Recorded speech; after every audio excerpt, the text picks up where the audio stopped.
We remain steadfast in our commitment in delivering local news that matters. Stories that inspire. Enriching the lives of Filipinos in the Philippines and across the globe. This is your GMA Regional TV. Buong puso para sa Pilipino.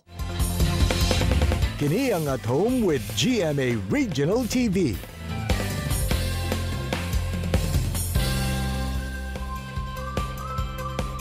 Mayong buntag, Southern Mindanao ug South Central Mindanao. Kini ang At Home with GMA Regional TV. Atod namo mga importanteng balitang lokal sa Northern Mindanao ug Caraga Region. Kini ang pinakahalapad kapag balita gikan sa Western Mindanao. Aniya na mga unang balita.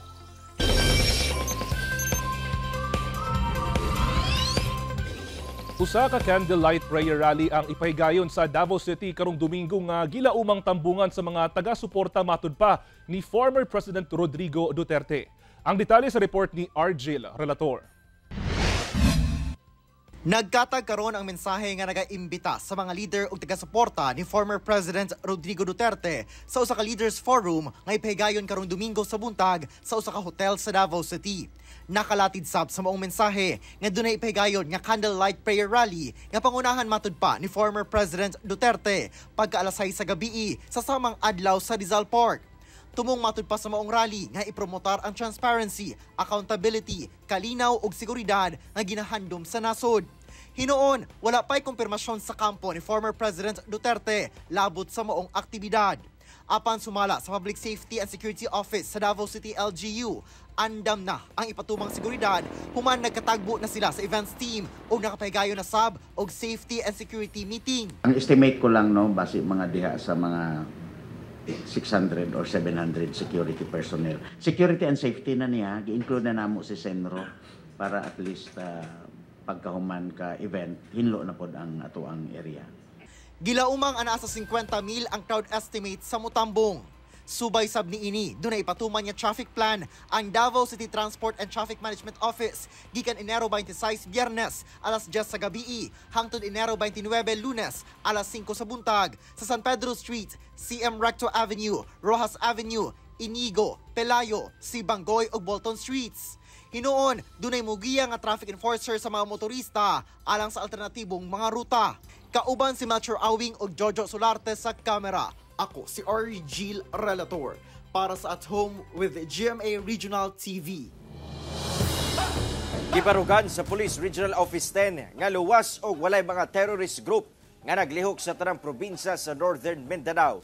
Sukwahi kini sa migawas nga travel advisory sa Canada nga nag-ingong delikado adtuan sa ilang citizens ang rehiyon. Ani ang report. Girespeto sa buhatan sa Police Regional Office 10 ang nahimong travel advisory sa Canadian government nga naglakip sa Northern Mindanao sa mga lugar nga dili angayang adtuan sa ilang citizens. Sa mong advisory nalakip sab ang mga rehiyon sa Western ug Central Mindanao nga adunay serious threat of terrorism, kidnapping ug ubang krimen. Apan giklaro sa Pro 10, hapsay ug malinawon ang Region 10. Gani sa tuig 2023 niubos og 6.45% ang 8 focus crimes nga nagapanghitabo sa rehiyon kung itandi sa tuig 2022. Wala pud kitay natala nga any tourist, foreigner, mga turista nga nanganihi sa Northern Mindanao nga nabiktima sa bisan unsa nga klase nga krimen. And with that no, ang present nga peace and order situation sa Northern Mindanao nagpabilin kini nga malinawon, nagpabilin kini nga luwas. Hinoon, aduna kunoy mga gakahitabo nga engkwentro tali gobyerno o mga rebeldeng grupo. Aduna sab kuno kidnapping nga nahitabo, apan walay mga turista nga nalakip niini. Inay, isolated cases lamang nga nasulbad gilayon sa otoridad. Ato ang nakita nga wala na kitay active nga mga guerrilla fronts. Kung ana may mga ginagmay na encounter, that is a government-initiated encounters, and those are remnants na lang, no. And ato pong nakita padayon ang mga accomplishment nga gakahimo sa Police Regional Office 10. Matod sa kapulisan, luwas og pwede gayud kaayo mo bisita ang mga turista sa 5 ka mga probinsya sa rehiyon. Labi na hugot sab ang seguridad nga ilang ginapatuman. Kung makaanhi lamang sila danhi sa ato ang sa Region 10, makaingon gud sila kung unsa ka gwapo ang ato ang mga tourist destination, tourist spot, o makalaon pud sila no nga i-assure sila sa ilang kapulisan nga ang ilang safety and security is our top priority. Kauban si Jaybert Pairat sa kamera. Ako si Cyril Chavez Para sa At Home with GMA Regional TV. 8 anyos nga batang lalaki nga kritikal sa ospital sa Jensan. Human gikulata sa kaugalingong amahan, mipanaw na. Kini gumikan sa grabing bunog nga nahiagom sa bata. Sospek nga amahan, pasakaan og kasong parricide. Dugang detalye sa report ni Tony Humamil. Nakaangkon og mga bali ug bunog sa lawas ang 8 anyos nga bata nga si Yuri Canlaon. Human gikulata sa kaugalingong amahan niini sa ilang balay sa Templado, Barangay Fatima sa General Santos City, kadlawon niadtong Martes. Nadala sa ospital ang biktima. Paglabay sa pipila ka adlaw nga kritikal nga kahimtang sa ospital. Ang alas 3 sa kadlawon adlong Huwebes, namatay kini sa ospital. Sa investigasyon sa kapulisan, lango matod pa sa ilimnong makahubog ang amahan. Rason nga iyang nahinay ka ng bata o gibusdak pa sa ilang higdaanan. Giilang suspect nga amahan nga si Roy Canlaon Jr., 34 anyos. Dahil daw sa kanyang kalasingan, so hindi daw alam ang kanyang ginagawa maning ma'am. So yun ang allegation niya. Yun din ang pagkasabi ng yung mga batang kapatid na binagsak daw sa kama nila. Sumala pa kanuna na daw kini ginabuhat sa amahan matag mahubog. Base na sab sa pahayag sa mga silingan og paryente sa bata. Saysay sa usa ka igsuon sa biktima. Unang nadapatan sa iyang amahan ang manghod nga babae niadtong tungura. Dayon gikulatan niini ang biktimang si Yuri, kinsa nahinaykan pag-ayos sa ilang amahan. Ana-ana karon sa selda sa Police Station 7 sa Barangay Fatima ang suspect. Gisuluyan sa GMA Regional TV 1 Mindanao og kuha ang pahayag sa amahan. Apan igo na lang kini sa pagbakho ug nangayog pasaylo sa iyang nabuhat. Sir, gusto ko kayo sir para sa pamilya ninyo. Kung gusto mong sabihin po.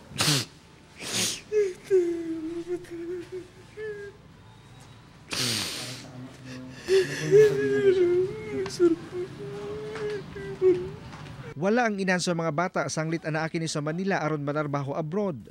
Hinuon nakauli na kini karon ug aron iplastar ang patay nga lawas sa anak. Samtang gikan sa kasong serious physical injury, pasakaan og kasong parricide ang suspect. Kahapon, paila natin ang kaso, serious physical injury, no? In connection sa RA 7610. Nag-expire na yung bata kaninang 3 AM, so malamang magdadagdag tayo ng supplemental affidavit para mahulog po sa parricide yung kaso niya. Kauban si Gary Balantay sa kamera.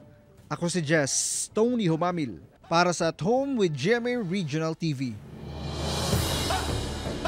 Halos 200,000 na ka mga punuan sa lubi sa Zamboanga Peninsula ang apektado sa cocolisap kung coconut scale insect. Matod sa Philippine Coconut Authority, mas paspas ang pagkuyanap sa maong peste, ilabi na karong adunay na sinating El Nino. Dugang detalye sa report ni Efren Mamak. Gibutyag sa Philippine Coconut Authority Zamboanga City nga halos 200,000 na ka mga punuan sa lubi sa pipila ka mga lugar sa Zamboanga City ug sa munisipyo sa Zibuco, Zamboanga del Norte ang kasamtangang apektado sa cocolisap o coconut scale insect. Butang nga nakahatag og kabalakan na sa ubang mga coconut farmers sa syudad, sama ni Winnie Mendoza nga nagaatiman og 2,000 ka mga punuan sa lubi sa barangay Kabaluay. The last year, kini li umucho na bisinos niamon kini kwan cocolisap. Kini kita sila mga uhas, kini tumba sila polo. Nga sa siyempre kay pwede income. Matod sa PCA, ang insekto nga cocolisap ang patyon gayud ang lubi sanglit hutdo niini pagkaon ang mga sustansya sa lubi hangtod nga mga tagak ang lingkod nga bunga sa lubi. Dugang sab sa PCA nga mas paspas kunong mukuyanap ang maong insekto ilabi na kung init ang panahon sama sa El Nino phenomenon. Mupapasa pas yun. Naman sir. Favorable ang weather condition. Mauna siya ang time nga pwede siya paspas ang iyang pag-spread. Pero pasalamat nga sa mga area, especially sa mga tag-as nga lugar dito sa Zamboanga, kanunay ang ulan. Muna nga nakatabang po na sa mga nga. Sa karon gipatuman sa PCA ang massive pruning aron mapakgang ang pagkuyanap sa maong kokolisap. Lakip niini ang pagbuhi og usa ka klase nga insekto nga gitawag nga Telsymia nga mukaon mismo sa kokolisap. Based sa mga entomologists na to, mao na siya ilang nakita sa field nga mukaon anang maunga kokolisap ug mo na nga atong gipadaghan gitabangan nato pagpadaghan diri sa laboratory. Kahinumduman nga tuig 2013 ug 2014 nakasinati og kokolisap infestation ang Isabela City, Basilan, samtang tuig 2016 sab sa Zamboanga City. 2017 to 2018 sab nasugdan ang massive treatment. Sa karon ginaawag sab sa PCA ang mga nagatanom og lubi nga kung ugaling makabantay og kokolisap sa ilang mga pananom og lubi, gilayon i-report kini sa buhatan aron maaksyonan. Kauban si Sim Romero sa kamera. Ako si Efren Mamak para sa At Home with GMA Regional TV.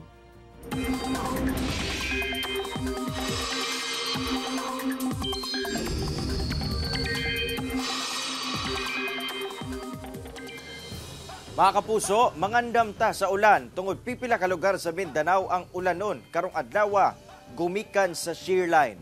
Karong buntag lauman ang pag-ulan sa pipila ka lugar sa Northern Mindanao, Caraga ug Davao Region base sa rainfall forecast sa Metro Weather. Pag-abot sa hapon, ulanon na sab ang ubang parte sa Mindanao. Posible ang heavy to intense rains sa pipila ka lugar, mao nga mag-igmat sa hatod nga baha o landslide.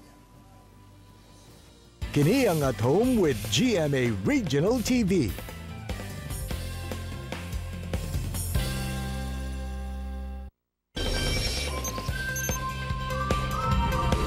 Malampusog na luwas kining usa ka babaeng driver. Human natuwang sa baha ang iyang sakyanan sa Livermore, California sa Estados Unidos. Maayong pagkabaligtad ni ining usa ka sakyanan human kini mitabok sa kusog nga baha sa sapa sa Del Valle Road, Livermore, California. Natrap ang driver ni ining nga usa ka babae nga halos 15 ka oras nga nagulat og rescue. Hangtod nga miabot ang rescue helicopter sa Alameda County Fire Department. Malapusong na airlift ang biktima og dala gilayon sa ospital. Sumala pa nga gisulayan kuno sa babae ang pagtabok bisan og dako na ang tubig baha gumikan sa sagunsong sab nga ulan nga nasinati sa Northern California.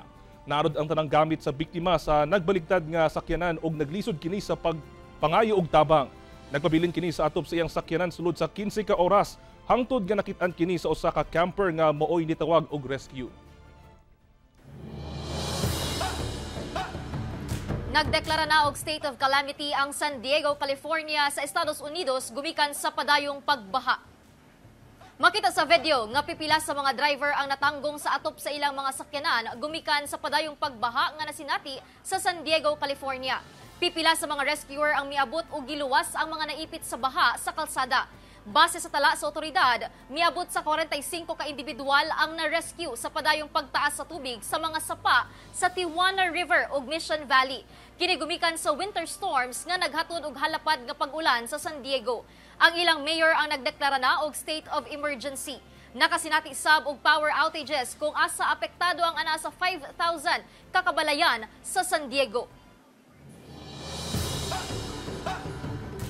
Climate change ang ginalantaw karong hinugdan sa daw na uga nga Amazon rainforest sa Brazil. Grabing hulaw kung tag-init ang nasinati karon sa Amazon rainforest sa Brazil. Hatod diini ang pagkahubas sa mga kasapaan nga nagsalig sa tubig gikan sa kalasangan sa Amazon. Pipila sab ka endangered dolphins ang nangamatay. Hasta na ang milyon ka tawo nga namuyo sa palibot ang apektado. Global warming ang hinungdan sa halos 30 times ang hulaw nga nasinati og grabing kainit ang temperatura sa maong rehiyon. Ang proteksyon sa Amazon amoy pinakalapad nga rainforest sa kalibutan ang girekomenda karon sa World Weather Attribution nga usa ka international group sa mga scientist. Kung dili kini maaksyonan, posibleng mas mudako pa ang problema og dinhi na magsugod ang forest fires ug uban pa. Nang hinaot ang mga advocate nga tutukan kini aron masalbar pa og malikayan ang dako pang kadaot sa kinaiyahan. Gihinomdom sa kapulisan sa Region 12 ang ikasyam katuig nga kabayanihan sa SAF 44. Usa ka misa sab ang gipahigayon sulod sa General Santos City Police Office. Ani ang report ni Just Tony Humamil. Dungan sa Day of National Remembrance alang sa heroic sacrifice sa 44 ka mga Special Action Force sa PNP o SAF 44 nga namatay niadtong January 25, 2015 ato sa Mama Sapano Clash sa Mama Sapano, Maguindanao del Sur. Usa ka misa ang gipahigayon sa Sacred Heart of Jesus Chapel sulod sa General Santos City Police Office. Dayon gipahigayon ang wreath-laying ceremony. Gitambungan kini ni Police Major General Victor Wanchakan, ang Deputy Commander sa Area Police Command, Western Mindanao. Atol sa paghinumdum, anaasab ang kabanay sa pipila sa SAF member nga taga Sorsogon Region nga nalakip sa namatay sa Mama Sapano. Members of the SAF in the pursuit of justice and peace. It was a mission to neutralize a notorious terrorist. Your dedication and sacrifice will forever be remembered in the nations. To the families and loved ones of the SAF 44, we express our deepest gratitude and condolences. Your sacrifice and loss are immeasurable. Okay lang naman sir kasi nakamove on na. Gisaluduhan sa Police Regional Office 12 ang kabayanihan sa SAF 44 tungod sa ilang dedikasyon nga depensahan ang nasod ug dili gid makalimtan ang ilang pagsakripisyo. Malaki po ang pasasalamat natin sa sakripisyo ng SAF 44 and hindi po natin makakalimutan yon. And hopefully ang ating kapulisan ay patuloy na tignan kung ano yung hindi lamang yung kanilang buhay na nawala, kundi sa ating pagdadalamhati sa kanilang pagkawala ay makita na may tuwid din natin kung ano yung mali. Kauban si Gary Balantay sa kamera. Ako si Jess Tony Humamil para sa At Home with GMA Regional TV. Mga kapuso, this morning, atong makauban si Vilmark Viray. Atong sayron kung unsa ang hatod niya nga good vibes alang kanato sa akong pakighinabi din hilang sa Bisok.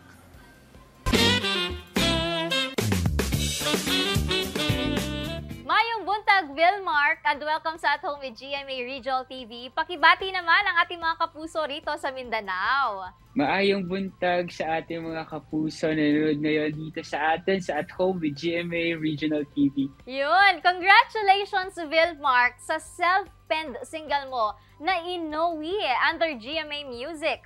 Napaka-unique ng title ng song. Ano ba ang ibig sabihin nito? Initially, yung title niya talaga is I'm Not Okay Without You. Pero we wanted this to be unique, something na tatatak sa ating mga kapuso. Kaya we opted to use the title na Inowi. Tapos ang ibig sabihin niya talaga is I'm Not Okay Without You.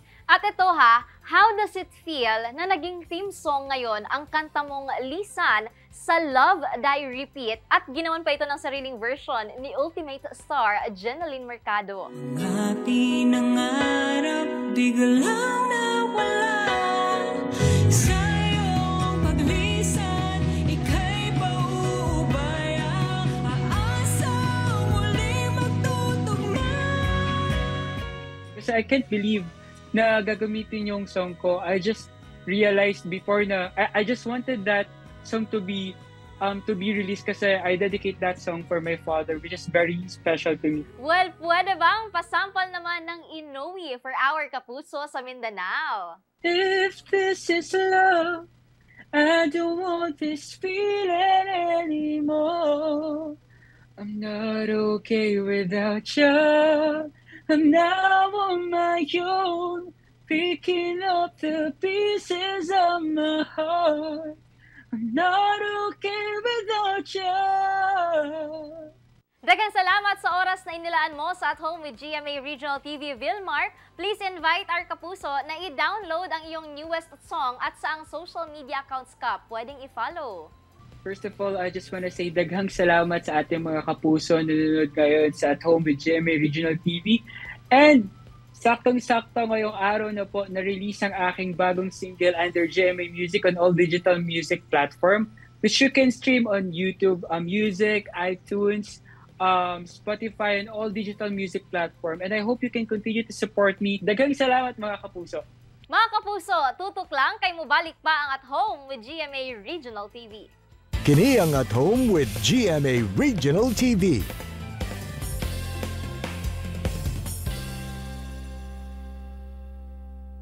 Giawhag sa Davao City Disaster Risk Reduction and Management Office ang mga residenteng nagpuyo sa disaster o danger zone sa Davao City nga mupahawa na aron di mabutang sa alanganin ang kinabuhi. Apan tubag sa mga residente, wala sila'y kabalhinan. Ani ang report ni Jandy Esteban. Gitukuran na balik og pader ang bahin ni ining balay nga nahugmak tungod sa landslide sa Purok 5, Barangay Tigato, Davao City niadtong nakalabayng semana. Nunot sa way puas ka pagulan. Sa maong insidente, namatay ang usa ka lalaki nga anaa sa balay sa ubos nga bahin, human matabunan sa midahiling yuta. Nagpahigayon og inspeksyon ang Davao City Disaster Risk Reduction and Management Office sa lugar ug nakita ang kadelikado sa area. Si Nanay Imelda, sukad 1993 pa nga nagpuyo sa lugar. Apan, bisan delikado, wa daw sila'y mahimo kay wa sila'y kabalhinan. Nervous, ma'am. Uy, ginervous jud mi kay saon na lang ba kung kantahay. Makuan pa gyud to ang yuta. Siyempre dili man jud yun paingon man gyud sa ubos do. Kami agyud ang maalaot. Magpabilin gihapon mo diri kay basin any. Amo maning luti lang ang lain pud kayo among biyaan, wala man mi kapuy-an. Daplin sa karsada, maoning mga balay, mga negosyo nga nakatukod. Kini na ang likod nga bahin. Sa inyo ha makita, very steep kaayo ang lugar o sa kaon kayo ang lugar. Busa panahon nga magsunod-sunod ang pagbunok sa uwan, delikado kaayo sa landslide o pagdahili sa yuta. Ang nakapait pa, dunay mga residente, mga balay nga nakatukod sa ubos nga bahin niini. After atong landslide, wa mo na balakan diri? Nabalakan kay naman dito sa ano. Oh. Sa Bakilis. Unya unsaon man ninyo karon? Magulan-ulan pa. Makatulog og tarong. Wa mo'y kabalinan? Wala. Mao gani among gikabalakan kay basig maligid pud among balay nga among gihigdaan diri ba. Samtang ang mga nagubaan og balay daplin sa sapa human bibigay ang Gabyon Dike sa Auhag Subdivision sa Barangay 19B, nagpabiling nagtiner sa gymnasium kay gibawalan pa sila nga mobalik sa lugar. Ang auhag namo sa ilahat sung mga taga-auhag kung pwede unta dili na sila mamalik kay balo naman sila unsa ka delikado sa area. Gitutukan yun na namo kanang 19B sa pag-demolish anang mga illegal structures. As of now, ang na-demolish namo din na-dismantle namo 334 na. Sumala sa CDRRMO, dugay na nilang problema ang mga residenteng nagpuyo sa disaster-prone areas. Ingon man ang pag-relocate kanila. Hinuon na pulong na sila sa Davao City Housing Office kalabot niini. Ang kakulangan gyud ng city, the same case with others, ang atuag yung kabalhinan. We also have to understand na pag mo-uproot ta sa usa ka tawo sa iyahang panimalay, even if very dangerous na para sa atua, but then para sa ilaha, diha sila nabuhi, dool sa ilang panginabuhian, lisod ug lisod gyud na sila tanggalon dinha. Maong kinahanglan pa gyud daw og mga relocation site ang syudad alang sa mga residenteng nagpuyo sa disaster-prone areas. Ang guidelines gyud sa atua karon is if in case we will be developing a relocation site for those families nga nasa mga danger areas, we have the government must see to it also na ang kabalhinan nato sa ilaha naa sila'y magiging source of income, duol ang mga bata sa eskwelahan. Kauban si Jojo Solarte sa kamera. Ako si Jandy Esteban para sa At Home with GMA Regional TV. Human sa success sa concert sa Queendom Live, malantaw kini sa GMA. Atangin ninyo mga kapuso ang top caliber nga performances sa Queendom Divas nga sila si Rita Daniela, Jessica Villarubien, Thea Astley, Marian Osabel, Hannah Priscillas ug Asia's Limitless Star Julian San Jose sa ilang vocal power showdown. Gawa sa Queendom Divas, aduna sa ilaing special performances sa ubang GMA singers. Busa mga kapuso, ayaw ninyo sipiata ang Queendom Live the TV special. Unya na kana January 26 alas 9:35 sa gabi. Nag-inspeksyon ang Municipal Health Office sa Surala sa mga barangay sa lungsod, kalabot zero open defecation nga programa sa LGU. Niadto January 23, ang Barangay Veterans sa Surala, South Cotabato ang giadtuan o giinspeksyon sa Municipal Health Office. Gicheck ang matagbalay sa lugar kung doon na sila'y tarong nga comfort room. Kini sa tinguha nga masiguro ang zero open defecation aron mamintinar ang limpyo nga palibot o masiguro ang panglawas sa mga residente. Gitudloan sab sila sa proper hand washing, proper handling of food ug ang sakto nga disposal sa animal waste. Gitakda sab nga bisitahon sa MHO ang uban pang mga barangay sa lungsod. Dayon magpahigayon sila og evaluation kauban ng LGU aron mahatag ang panginahanglanon sa mga komunidad nga wala pa nakaabot ang zero open defecation.